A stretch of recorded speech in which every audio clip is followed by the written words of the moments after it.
de la música. Qué bendición. Es la providencia de Dios que la última canción fuera Fija tus ojos en Cristo. Cuando yo era un niño, yo era un guerrero. Me preocupaba. Yo me preocupaba de todo. Mi imaginación me llevaba a preocuparme de muchas cosas. Me preocupaba que mis padres murieran, cuánto tiempo estarían en el cielo, si 1000 años es como un día, cuántos días pasarían, cuántos minutos, si yo vendría 40 años después. O sea, ahí es donde la ansiedad se encuentra con la preocupación.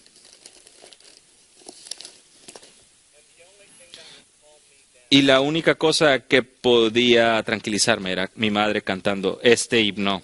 Y es un recordatorio de no estar avergonzados, de los himnos. No te avergüences de canciones que llevan verdades profundas, porque son las únicas canciones que pueden nutrir el alma. Y no es mi tema en esta tarde, pero es un honor, un gozo poder estar aquí con ustedes, y mi oración es que todo este tiempo puedan recibir fuerza para permanecer, para seguir. Ustedes vienen de aquí, de ministerios de todo el mundo, y no están solos y no están locos. Ustedes deben ser afirmados y fortificados, porque pueden regresar y seguir empujando para la gloria de Dios. Esa es nuestra oración para ustedes. Y a la luz de esto, como ustedes recordarán, el primer mensaje en esta mañana nos llamó del libro de Josué de ser valientes, esforzados. Y de ser esforzados con relación a la palabra de Dios, que no nos movamos, que no nos doblemos cuando se trata de la Escritura. Bueno, mi asignatura es de poder presentar esto delante de ustedes. Mi tarea es de hablar de la validez de la Escritura, y la tesis es clara. La Escritura no necesita validación, valida todo. Esa es la tesis, no solo de este mensaje, sino de la Biblia misma. Así que me acompañen en oración. Oremos para que el Señor bendiga este tiempo. Padre nuestro, te damos muchas gracias por los hermanos que están en este lugar, cuyo corazón está fijo en amarte y amar a las ovejas que tú has comprado con tu propia sangre. Y sé que hay momentos que son de muchos obstáculos y dificultades. Danos, por favor, claridad acerca de tu palabra. Fortifica en nuestro corazón la naturaleza de la Escritura. Renueva nuestra mente para poder ver lo que la palabra de Dios es, y todo su poder y toda la certeza que en ella hay, para que podamos ir y predicar el siguiente verso. Para que no seamos distraídos de la tarea, sino que podamos comprender lo sagrado y asombroso y efectiva la palabra es. Que tú seas honrado, que tú seas glorificado, que tu palabra sea exaltada para tu gloria, para la gloria de Cristo. En su nombre oramos. Amén. Como escuchamos, hoy más que nunca vivimos en un tiempo donde cada noción de la verdad, de absolutos, cada certeza ha sido borrada. La línea entre la verdad y el error, lo que es verdadero y falso, se ha borrado. Y no podemos más distinguir como muchos en la sociedad hoy, porque ellos llaman lo verdad y lo falso igual. En aquellos tiempos, en el pasado, aquello real era real y aquello falso era falso. Y era claramente fáciles de distinguir. De hecho, en los tiempos de atrás, lo único falso por lo cual nos preocupábamos eran todos los juguetes falsos, los relojes, la joyería, lo que recibíamos de los viajes misioneros a otros países. Y aún ahí sabíamos que eran falsos. Sabíamos que ponían nuestro brazo verde. Hay una razón. Por eso, porque cuesta puesta 4% del precio verdadero. Si un reloj pretendía ser Rolex y que dura por 4 años, duraba 4 días. Sabíamos nosotros, aún en ese tiempo sabíamos que lo que no era verdadero era falso y reconocíamos fácilmente lo verdadero de lo falso. Nosotros sabíamos que lo verdadero tenía un poder definitivo. Estaba definido, era autoritativo, y lo que era falso simplemente no lo era. Distinguíamos claramente la diferencia, pero esto no sucede ahora. Ahora tenemos falso de todo. No solo tenemos productos falsos, tenemos noticias falsas, medicinas falsas, ciencia falsa, historia falsa, autores falsos, medios de comunicación falsos, correos electrónicos falsos. Y encima de todo esto, tenemos falsos comentarios de Amazon. Increíble. ¿Y sabes? Y todo ahora, lo que la gente tiene que hacer es intentar distinguir entre lo que es verdadero y falso, poder distinguir lo que es verdadero, qué es falso, y tiene que intentar verificar todo. Y el resultado de esto es que las personas concluyen, es imposible hacer esto, porque lo que es verdadero, lo que es falso, no hace diferencia. Todos nos hemos convertido posmodernos en el sentido de que todo es relativo. Y esa actitud se ha infiltrado en la iglesia. Se ha infiltrado particularmente cómo manejamos la Escritura, en cómo vemos la Escritura. Ahora, nadie viene aquí, o al menos de manera predominante viene y dice, yo no creo en la Escritura, yo no creo que sea absoluta, yo no creo que sea autoritativa, pero con otras palabras, ellos hacen cosas muy sutiles que minimizan la autoridad de la Escritura. Por ejemplo, dicen, por supuesto que creo que la Escritura es autoritativa, pero yo tengo definiciones específicas que ayudas y categorías que ayudan a definir. Y esto es lo que define. Entonces tú tienes que verificar las categorías que él presenta. Tú debes de aprobar las definiciones. O a veces dicen, sí, claro, que por supuesto la Biblia es autoritativa, pero ¿quién sabe cómo interpretarlo? Es tu interpretación contra la mía, contra la tuya, contra la tuya. ¿Quién sabe qué significa? Y ahora estás en un ciclo sin fin de cómo llegar a la verdad. Otras veces las personas dicen, claro que la Biblia es autoritativa, excepto en áreas de sexualidad, roles de la mujer en la iglesia o creación. Bueno, cuando se trata de esos temas, no creo que la Biblia pueda hablar de esos temas. Y en ese punto, tú tienes que aprobar lo que la palabra dice. Y en todas estas escenarios, la gente está dando a entender que la palabra de Dios no es autoritativa y el mundo les gusta, aprueban esto porque porque el mundo ha hecho lo que quiere y ¿por qué no? Pues en el área de la Biblia también. Y una ilustración clara de todo lo que hemos hablado hasta este momento se encuentra en el siguiente ejemplo que encontramos. Cuando hay novedades, modas, y somos llamados a responder a las modas, nuestra respuesta es, predica la palabra, predicamos el siguiente verso, porque la palabra de Dios es suficiente, porque la palabra de Dios es suficiente, autoritativa. Y la gente dice, ¿quieres cambiar tu respuesta? Y tú respondes, predico más fuerte, predico más duro.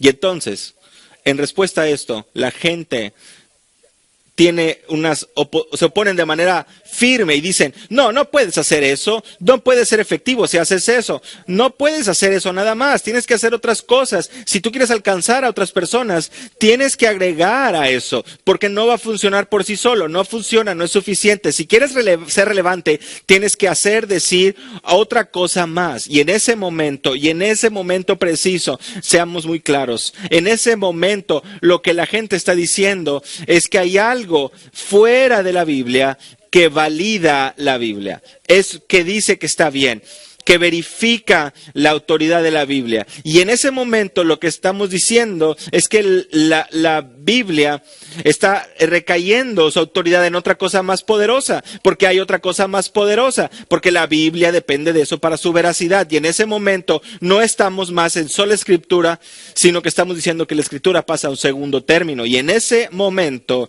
a pesar de que seguimos diciendo que no somos posmodernos, nos hemos convertido en unas personas que han sometido la palabra de Dios bajo otro tipo de autoridad. ¿Y qué hacemos?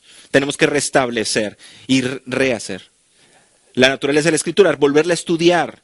En este punto, nadie, porque la palabra de Dios no necesita validación, es la verdad absoluta. La Biblia no necesita validación, ella valida todo lo demás, es la naturaleza de la Biblia. Y nosotros somos tentados a desviarnos o se pone presión sobre nosotros para movernos de esto. Hay un pasaje que debemos de recordar en nuestra propia alma. Y este pasaje es 2 de Pedro, capítulo 1, versículos 19 al 21. Vayan conmigo ahí, por favor. 2 de Pedro, capítulo 1, 19 al 21. Y recordamos este texto, porque ahí Pedro, el apóstol Pedro, está estableciendo la doctrina de la inspiración. Y lo que la doctrina de la inspiración menciona es que este libro no necesita validación. Verifica todas las cosas para que lo podamos proclamarla. Es lo que este texto corona. Y es lo que nosotros debemos decir, porque es lo que demanda la palabra de Dios, que nosotros hablemos de esto. 2 de Pedro 1, 19 al 21. Al discutir este pasaje, debemos de entender el contexto. Debemos de entender el contexto para que podamos ver todo el significado punto completo y la intención de estos versos en el contexto correcto. Eso va a ser muy importante. En el mismo tiempo, el contexto es tan útil, particularmente cuando estamos hablando del tema de no tener vergüenza, de no ser avergonzados. Y el contexto de 1 Pedro nos lleva a darle el peso para armar el caso, para claramente darnos cuenta que no debemos ser ni avergonzarnos de la Escritura. Y esto es el contexto histórico. ¿Cuál es el contexto histórico de 1 de Pedro? Estas son las últimas palabras de Pedro. Son sus palabras de un hombre que está a punto de morir. Y tú dices, ¿cómo sabes esto? Bueno, ve el versículo 14 del capítulo 1. Como hijos obedientes,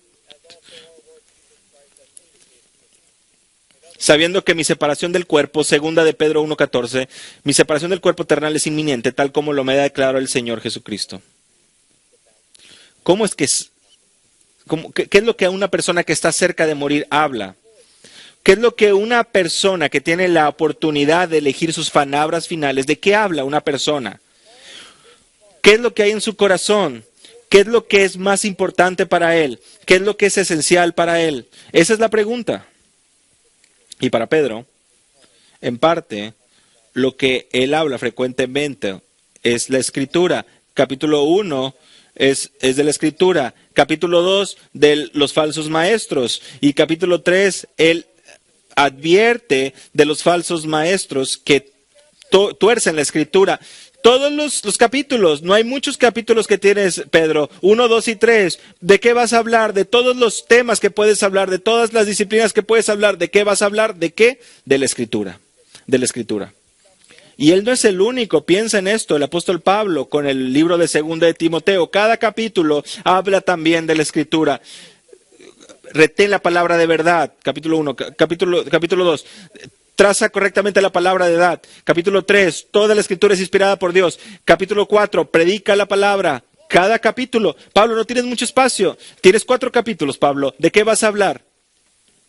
De la palabra de Dios. Y por cierto, ¿cómo concluye el apóstol Pablo? Trae mi Biblia, trae mis libros, trae mis pergaminos. Él habla de la palabra porque necesita la palabra. Él no necesita solamente hablarlo, sino mostrarlo. ¿Y qué es lo que nos recuerda esto?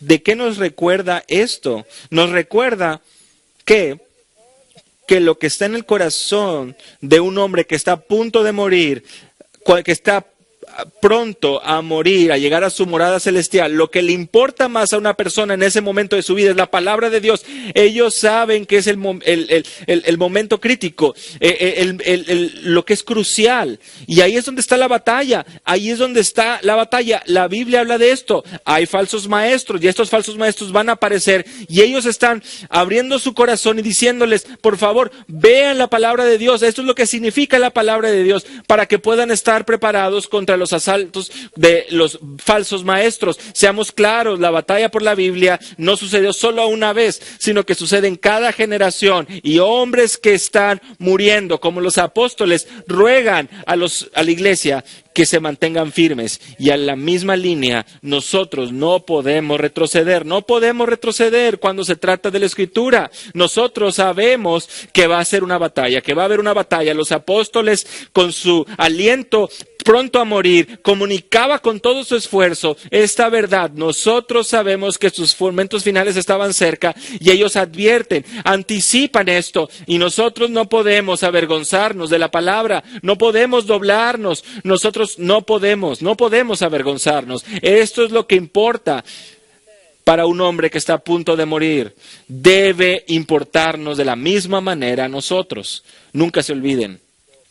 El contexto histórico de Segunda de Pedro son sus palabras finales, son sus ruegos. La escritura es el punto y nunca debemos avergonzarnos. Y lo que acabo de decir no es solamente conceptual detrás de Segundo de Pedro, no es algo remoto, no es algo lejano. Esto es el corazón que lleva todo el libro desde el primer verso del libro. Vean conmigo, 2 de Pedro 1:1. Dice así: los que han recibido una fe como la nuestra. ¿Por qué Pedro habla de recibir una fe como la nuestra? Porque esto contradice de lo que los falsos estaban diciendo. Ellos no son de nosotros. Yo le estoy hablando a los que han recibido una fe como la nuestra. Así que cada palabra, cada frase en el argumento de Pedro está peleando contra los falsos. Este libro es polémico desde el inicio porque está mostrando que va a defender la fe verdadera, la fe de los apóstoles. Y esto es interesante. ¿Cómo es que Pedro propone pelear contra los falsos? ¿Cómo es que está proponiendo que seamos resilientes? ¿Cómo? Él dice esto: sean santificados. Sean santificados. ¿No es interesante esto? Lo puedes ver aquí, en los siguientes versos del capítulo 1.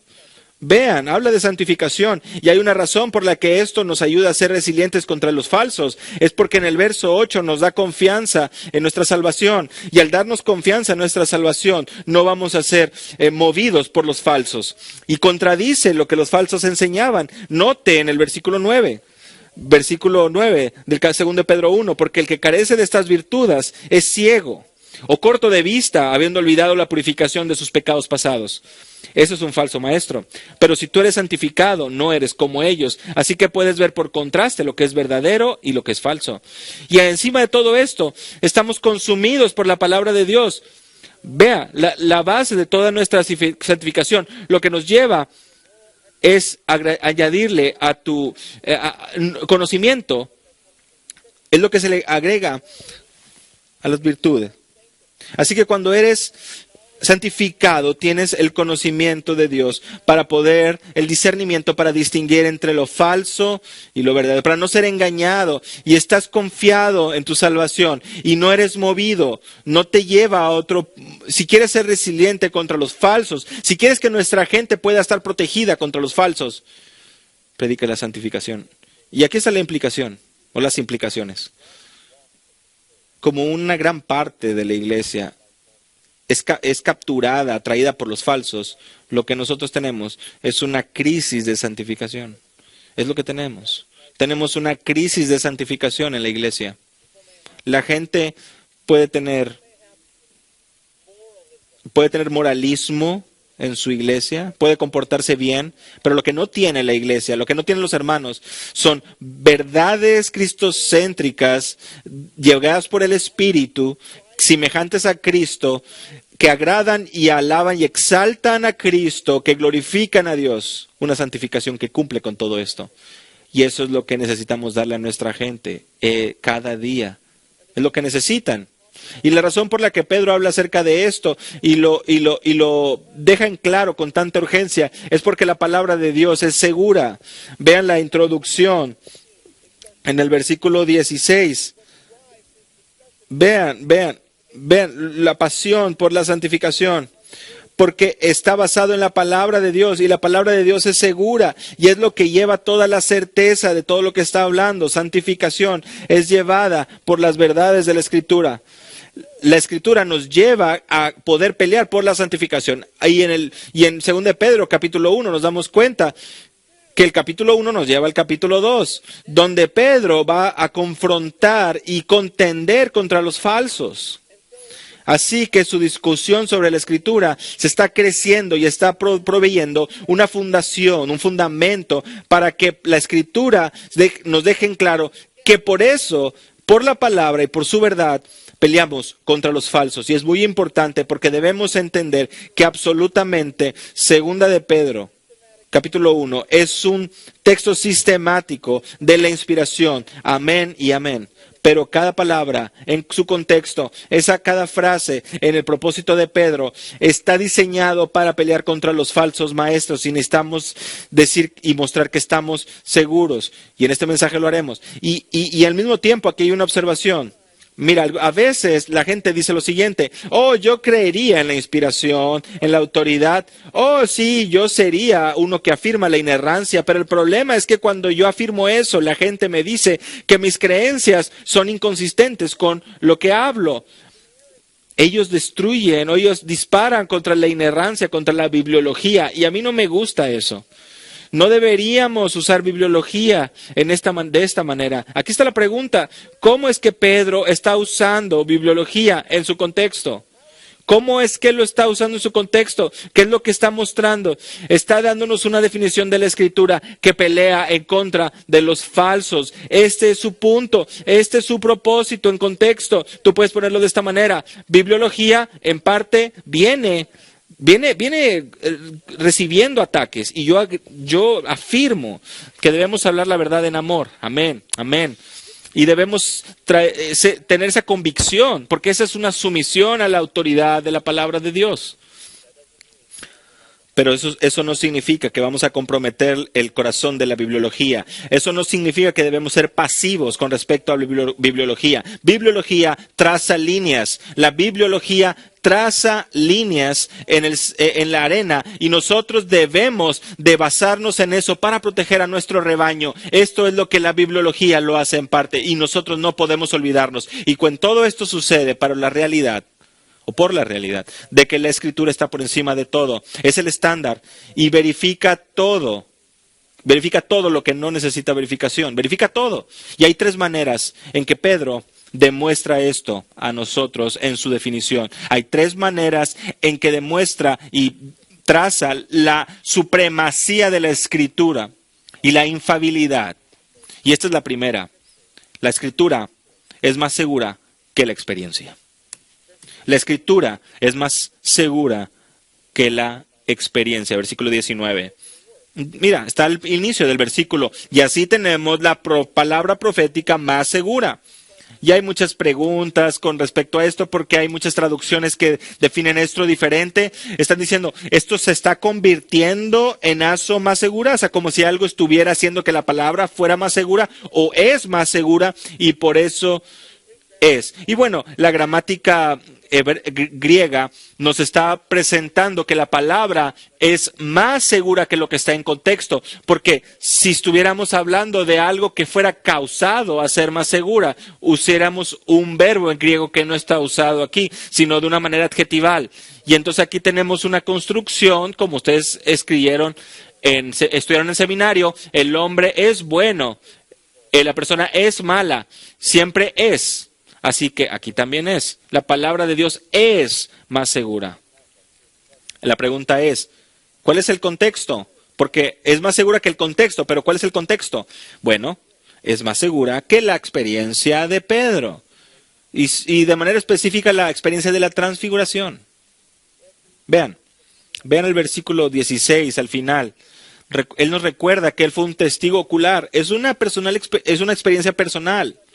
Por esa misma razón, es una experiencia que envuelve los sentidos de la vista, porque él ve la gloria de Dios, el de auditivo, el sentido auditivo, porque él escuchó: este es mi Hijo amado en quien me ha complacido, y en un nivel histórico. Esto es algo poderoso. Pedro está recordando esto como si se dio ayer, a pesar de que pasó hace 30 años.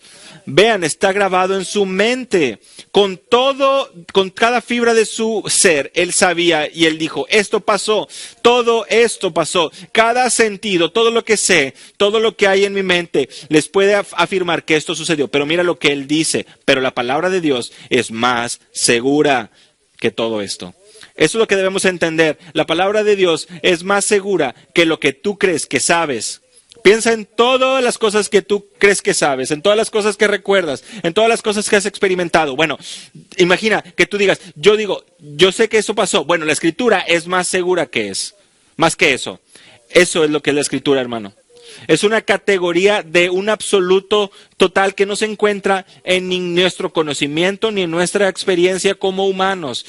Es así de definitoria. Algunas veces las personas quieren agregar su experiencia a la Biblia. Ellos dicen cosas como las que hemos mencionado. Bueno, claro que tenemos la Biblia, pero yo he experimentado cosas. Y hay algunas cosas que hay unas definiciones, unas categorías que la Biblia no menciona.